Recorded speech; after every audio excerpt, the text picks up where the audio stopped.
रामायण की कथा के अनुसार हनुमान जी वन में जाकर भी बहुत ही शरारतें करते थे। कई बार उनकी शरारतों की वजह से कई ऋषियों के ध्यान, पूजा और हवन में भी खलल पड़ जाया करता था। इसलिए कई ऋषि हनुमान जी से कुपित हो गए थे। यही कारण है कि हनुमान जी की शरारतों से परेशान होकर एक दिन ऋषि अंगिरा और भृगुवंश के ऋषियों ने हनुमान जी को शाप दिया कि जिन शक्तियों के कारण हनुमान जी इतनी उछल कूद करके सभी को परेशान करते हैं, वे अपनी ये सभी शक्तियां भूल जाएंगे। लेकिन जब हनुमान जी ने ऋषि मुनियों से क्षमा मांगी तो एक बालक की प्रार्थना पर उनका मन पिघल गया और उन्होंने हनुमान जी से कहा कि समय आने पर हनुमान जी को सभी शक्तियां फिर से याद आ जाएंगी।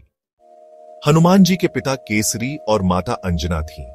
वहीं हनुमान जी को वायुदेव का आशीर्वाद भी प्राप्त था।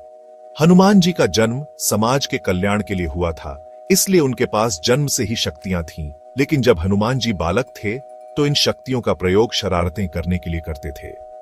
हनुमान जी अपने पूरे वेग से दौड़कर बगीचे बगीचे जाकर फल खाया करते थे।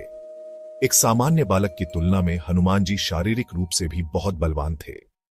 रामायण की कथा के अनुसार हनुमान जी वन में जाकर भी बहुत ही शरारतें करते थे। कई बार उनकी शरारतों की वजह से कई ऋषियों के ध्यान, पूजा और हवन में भी खलल पड़ जाया करता था। इसलिए कई ऋषि हनुमान जी से कुपित हो गए थे। यही कारण है कि हनुमान जी की शरारतों से परेशान होकर एक दिन ऋषि अंगिरा और भृगुवंश के ऋषियों ने हनुमान जी को शाप दिया कि जिन शक्तियों के कारण हनुमान जी इतनी उछल कूद करके सभी को परेशान करते हैं, वे अपनी ये सभी शक्तियां भूल जाएंगे।